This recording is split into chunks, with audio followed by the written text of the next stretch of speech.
I hate doing this. I really hate it because as an Xbox fan, I get palled upon pretty much all the time on Facebook, Twitter, YouTube, you name it. Xbox fans at the end of the joke.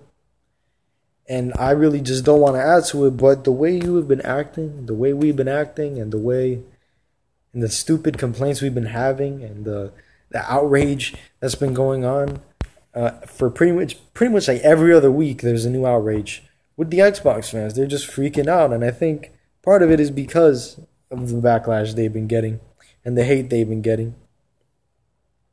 But I'm gonna call it out. Okay. They're pretty much crying right now over marketing deals that Sony has. They have Call of Duty, Destiny, Star Wars, and Far Cry now. Call of Duty, that's clearly a multi-game deal. No surprise. Destiny, same thing. It's Activision, same company. They have Star Wars with EA, same thing, same company. Well, not the same company, but a company that's at the same scale and a company that does similar deals. So it's a multi-game deal for Battlefront. Like, I don't know why you guys are surprised.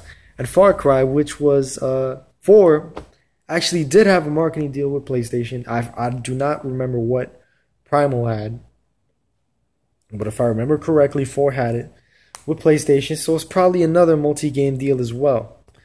And it's funny because if Microsoft had Far Cry 5, the Xbox fans would have been like, "Oh, Microsoft is betting on the wrong horse. They're always picking the wrong marketing deals, like with Evolve and stuff like that." But now that they don't have it, it's a L. It's ridiculous. They're damned if they do. They're damned if they don't. I just think Sony snagged them up before Microsoft can get to them. That's honestly what I think. And since these are multi-game contracts, there's nothing we can do about it.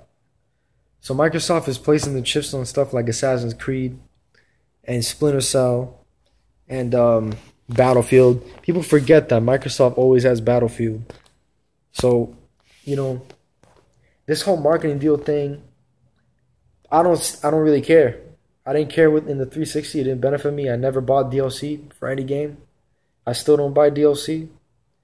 So, who cares? Games that had Xbox marketing deals were actually better on PS4 in resolution.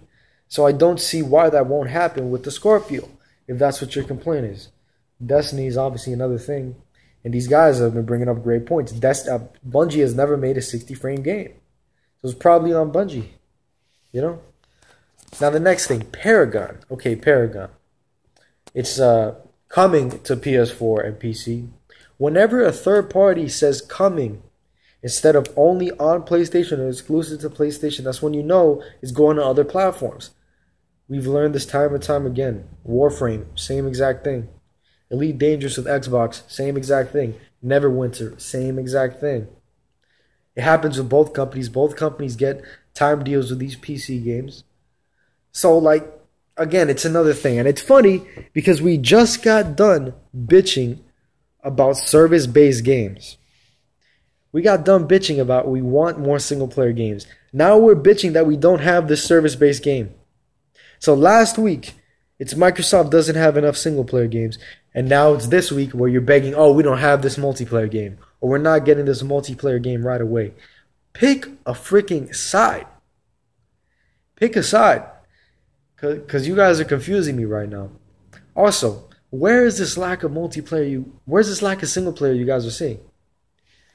The only multiplayer only games we've ever had that Microsoft has invested in is Titanfall and Sea of Thieves. And from what I'm seeing, I actually heard that Sea of Thieves can be played solo.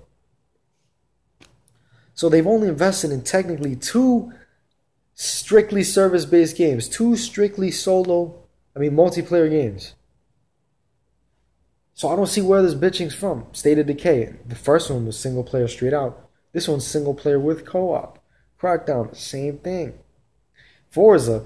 I barely know people who play Forza online. Forza is a career mode thing where people spend dozens of hours building up their car collection by themselves, doing their own races. That's a single player game. Halo is so single player that it's got books and TV shows and anime and fucking comics.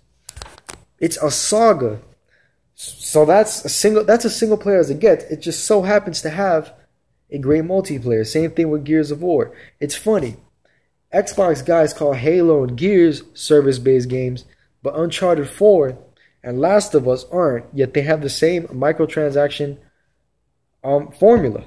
They both have roughly the same length campaign, 10 to 15 hours, whatever. Uncharted was a little longer, so was Last of Us. 4 and Last of Us were pretty long. But the other Uncharted were about the same length as any Gears or Halo. So I don't know why Xbox guys of all people are calling Uncharted a single player game, but Gears of War not. When I play Gears for the single player. That's just me. I'm not really into the multiplayer like that. Halo, I like the multiplayer, but I'm not even much of a multiplayer guy. And the thing is, Microsoft is just giving you more bang for your buck, pretty much. That's what service-based games are doing. If you want, you could get the microtransactions, you could get your skins, you could pay for your skins, or you can earn them. And they give you a single player, a co-op story, and a great multiplayer. Microsoft gives you the best value you can get. On PlayStation's games, some don't even have multiplayer. And the ones that do, they aren't even all that. And the ones that do don't even have a co-op campaign. All I see when Microsoft is trying to bring multiplayer and other stuff in is just them trying to give you more value for your games. Them trying to make you not trade that game in. And I'd rather buy a game that I want to keep than a game that I want to get rid of immediately when I'm done with it. I.e. Quantum Break. I.e. The Order 1886. See? But yeah, guys, just stop being so sensitive, number one. Xbox fans, just wait till E3. If E3 comes, which is in a few weeks, if E3 comes and they don't deliver, okay, I'm totally with you. But I don't see why Microsoft would be announcing anything crazy before E3. And I'd rather just wait till E3.